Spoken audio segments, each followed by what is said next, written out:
que estão relacionados ao cumprimento das revelações em Daniel, o cumprimento das profecias em Daniel. Não estou dizendo que eles desprezam o livro de Daniel, estou dizendo que eles deveriam dar mais ênfase ao livro de Daniel. Talvez deveriam fazer uma análise mais profunda sobre Daniel, tá? Então, apenas uma observação minha. Talvez eles não tenham tido um entendimento mais favorecido por não terem tido mais atenção com o livro de Daniel, onde você tem essas profecias e o cumprimento delas de uma forma muito clara, muito óbvia em Cristo Jesus, anunciando os eventos que de fato ocorreram. Então veja, ó, ao lado de Ezequiel e Zacarias. Seu texto é de fundamental importância para a compreensão dos acontecimentos futuros. O livro de Daniel está incluído na última seção do primeiro volume da Bíblia Sagrada, na classificação dos livros proféticos, ok? Na nossa, né? Está nessa subdivisão que herda, na verdade, da Septuaginta, que já é uma tradução para o grego. Então já é de uma herança grega, né? Fez essa subdivisão e dividiu de uma forma diferenciada em relação a Taná. A classificação dos livros proféticos sendo dividida em duas partes. O capítulo de 1 a 6, escrito sacro, registrou inicialmente os acontecimentos históricos ocorridos em seu tempo, embora haja visões que se cumpriram no tempo futuro. A partir do capítulo 7 ao 12, vemos os registros das visões do profeta. Sobre a importância dos registros de Daniel para a escatologia, Walvoord, 2002, página 187, escreveu. Eu tenho até o livro de Walvoord. Não está perto aqui de mim. É o livro acerca das profecias.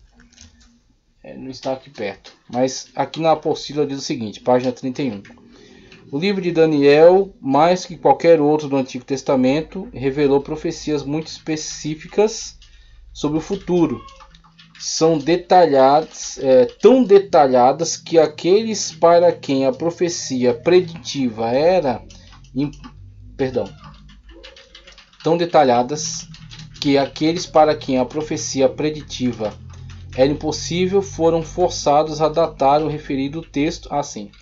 Para alguns era impossível, né? Então, para aqueles para quem foi datado era tão impossível que houvesse tanta precisão, nesse sentido, né? Era impossível que houvesse tanta precisão. Deixa eu me encontrar aqui de novo.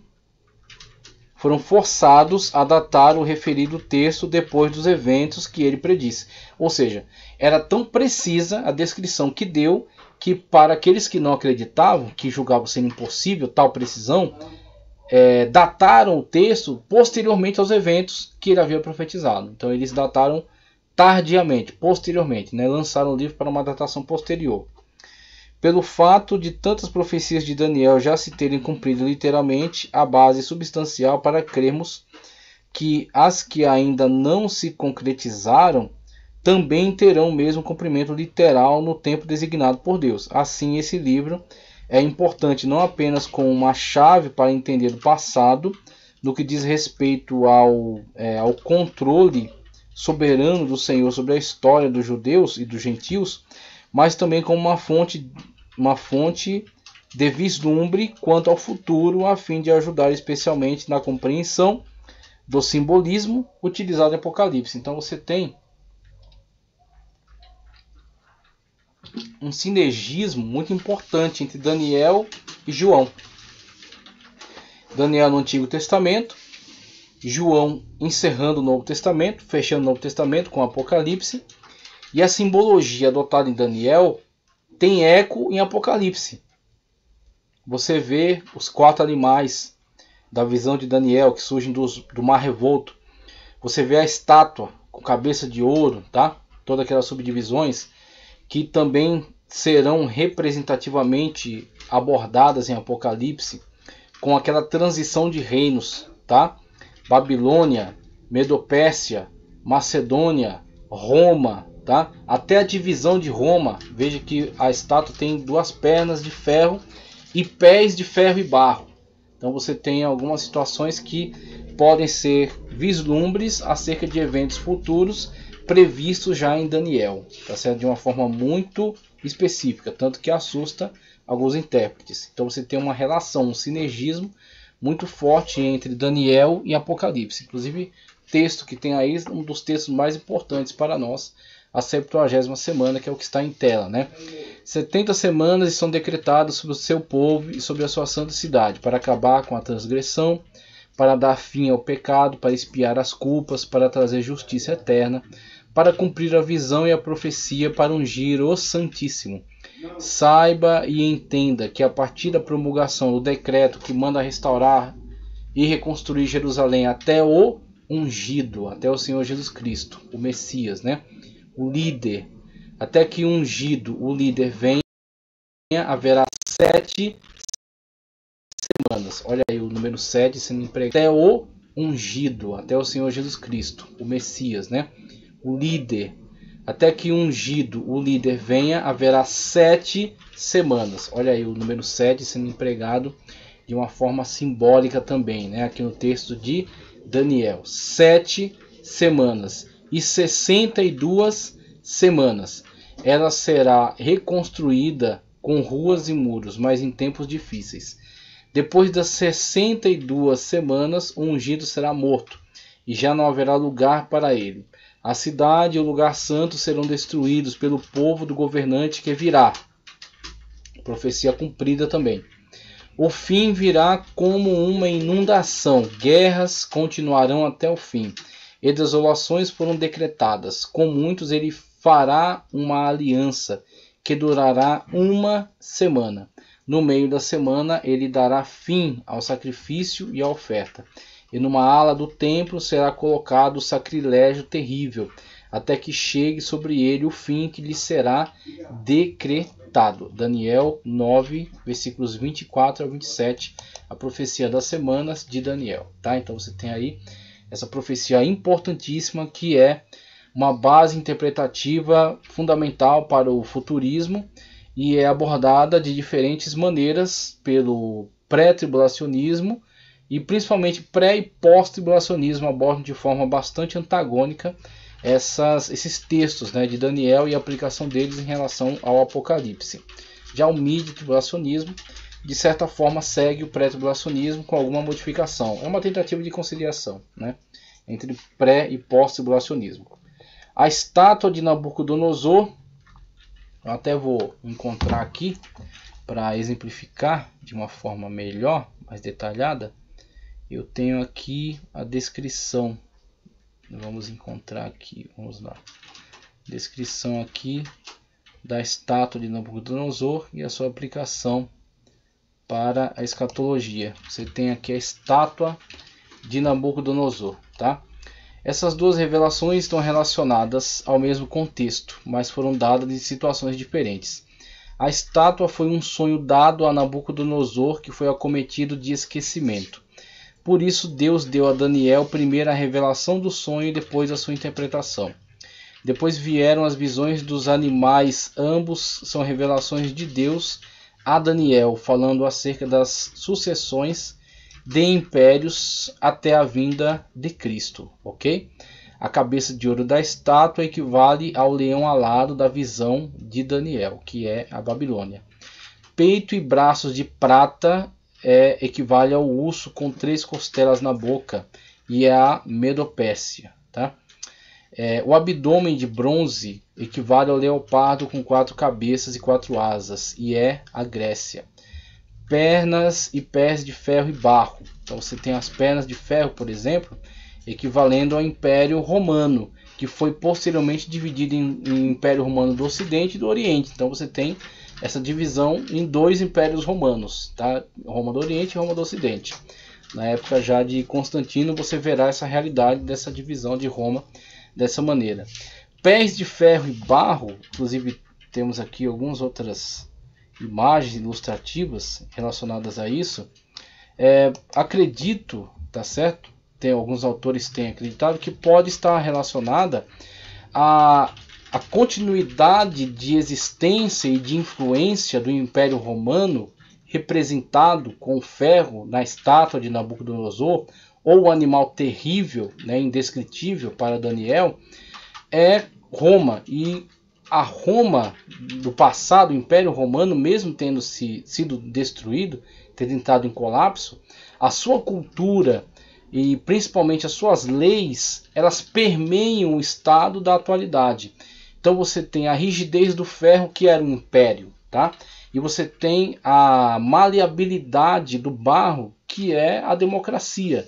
O mundo ocidental fundado tanto em cima da legislação romana, da lex romana, mas também adotando princípios mais maleáveis, como a democracia. Então você tem aí o mundo ocidental com as suas características peculiares, que é essa herança romana do império, né, que era representado pelo ferro, permeando ainda esse novo estado, que agora tem características mais maleáveis, vislumbradas aí na democracia, tá? E ele então tem essa fusão de ferro e barro. E aí você tem inclusive a Rússia colocando-se como também uma herdeira dessa característica romana, né, como sendo a nova Roma, mas com a total rigidez, inflexibilidade do ferro, adotando uma postura mais rígida, né? A ditadura, um governo mais impositivo, tá certo? Um governo mais intransigente, né? Tanto a Rússia quanto a China, países que estão ligados a essa ideologia. Então você tem essa situação dessa convivência desses poderes que na verdade não se unem, não se fundem, ferro e barro, rigidez e maleabilidade. Você tem essa situação aí, conforme descrita, né, lá desde Apocalipse, mas que pode ser de certa forma visualizada hoje. Mas óbvio, tomando cuidado para não viajar muito nas especulações, é apenas uma possibilidade, tá? Mas você tem então a importância da simbologia dessa estátua, que ele vai começar a descrever aqui. A estátua de Nabucodonosor, a cabeça de ouro, relacionada à Babilônia, peito e braço de prata, relacionado à Medopérsia, que é o império que sucedeu e que derrubou, sendo então Ciro, tá certo? O conquistador, que veio a por fim, né, ao Império Babilônico, deu continuidade, e lá na época de Artaxerxes, né, depois de Dário, na época de Artaxerxes, você terá então o decreto assinado para a reconstrução de Jerusalém. E aí começa a contar aquele relógio, conforme estabelecido na 70ª semana de Daniel, 445 a.C., quando é assinado o decreto para a reconstrução da cidade, dos seus muros, ok? Então você tem a reconstrução de Jerusalém. O ventre e suas coxas de cobre, que é a Medopérsia, um grande império, que é a Macedônia, tá? A Macedônia, o grande império de Alexandre o Grande, ou Alexandre Magno, que conquista rapidamente uma grande parcela dos territórios da época, tá certo? Conquista o mundo de uma forma muito ousada e muito rápida, e centraliza, tá certo? Grandes territórios, põe abaixo o que havia ali dentro do Egito, conquista aquela região. Primeiramente conquista a Grécia, né? Ele era do norte, da Macedônia, da região mais ao norte. Ele conquista primeiro a Grécia, o que há de mais central, mais importante, Atenas, Esparta, Tebas, Corinto. Ele conquista essa cidade, firma, né, seu reino, né, seu império sobre eles, e aí parte para a conquista rápida do Egito, do que havia ali, o resquício da Babilônia. A Medopérsia, né, controla aquelas regiões, parte para as regiões mais ao oriente, estabelece nessas cidades as chamadas Alexandrias, que é as cidades que eram propagadoras da cultura grega, e surge aí o chamado helenismo, né, que é essa fusão da cultura grega com uma certa influência de outras filosofias, outras ideias que estavam propagadas pelo mundo. Então fazendo essa fusão, né, entre essas ideias, produzindo o que pode ser chamado de helenismo, né? Então essa propagação da cultura grega pelo mundo. Então você tem aí a grande influência do chamado ventre, tá certo? Ventre e coxas de cobre, ou o leopardo de 4 asas. Inclusive você tem outras visões de Daniel relacionadas a isso ainda. Você tem o bode com um chifre e o carneiro com 2 chifres, né? Você tem esse bode que vem pairando sobre os ares e atinge o carneiro, mata. Aí você tem a queda da Medopérsia, tá? Carneiro com 2 pontas, que é Medopérsia, a união desses 2 povos, os medos e os persas, tá? Fazendo esse reino em conjunto. Então Medopérsia, Ele atinge então esse carneiro com 2 pontas, que é morto, ou seja, é eliminado, é derrotado, e a ponta desse bode cai. Então essa ponta que cai pode ser uma representação muito importante da morte de Alexandre, que morre cedo, acredito que em 333 a.C. ele morre, e ele subdivide então a Macedônia em 4 imperadores. Então haverão 4 imperadores, haverá Cassandro, Lisímaco, tá? Ptolomeu e Seleuco. Então, para o contexto bíblico, é importante principalmente Ptolomeu e Seleuco. Cassandro é mais para a Grécia, Lisímaco para a região da Frígia, e Ptolomeu fica com a região egípcia, Ptolomeu e Seleuco. Seleuco fica com a região ali da Síria, tá? Dominando ali a Babilônia. Mas tanto Ptolomeu quanto Seleucidas disputam a Palestina, o que será chamado Palestina, né? Disputam ali a região da Palestina, né? Onde está Israel. E aí, nessa disputa entre Ptolomeu e Seleucidas, é que haverá a ascensão de um dos grandes anticristos que perseguiu os judeus da época, o chamado Antíoco IV Epifanes. Antíoco IV Epifanes, também visto no Visão de Daniel como uma ponta pequena. Então você tem aí esse Antíoco IV Epifanes que tentará eliminar totalmente os judeus daquela região, tentará extirpar a religião daquele lugar, queimará bíblias sagradas, impedirá a realização de culto, ele sacrificará uma porca no altar e vai besuntar tudo com excrementos misturados com sangue. Então ele vai contaminar, né, todo aquele local sagrado, que posteriormente, com a ascensão dos Macabeus, você tem aí nas Bíblias católicas o livro dos Macabeus, né? Não é um documento canônico, mas é um documento histórico importante. Então tem alguns conteúdos históricos, principalmente primeiro Macabeu, se não me engano. O segundo já é um tanto mais místico. Mas você tem aí o primeiro Macabeus com essa levantada histórica, né, de Judas Macabeu, que vai lutar contra essa dominação. Inclusive vai estabelecer um importante feriado que até hoje é bastante celebrado, que é o feriado de Hanukkah, tá? De Hanukkah. Então o feriado de Hanukkah é importante, é um feriado que celebra a purificação. Você tem Purim e Hanukkah, eu estou um pouco confuso entre os dois, mas eu acho que é o Hanukkah que celebra essa purificação do templo, né, devido a essa levantada dos Macabeus contra essa influência dos Seleucidas, tá? Então você tem todo esse contexto aí dentro da influência do que é chamado aqui ventre e coxas de cobre, que é o mesmo que o leopardo de 4 asas, representações do Império da Macedônia. As pernas de ferro, tá? As pernas de ferro, pés de ferro e barro. Pernas de ferro e pés de ferro e barro.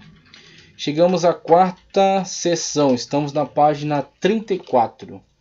Leia aí junto comigo na página 34 da sua apostila.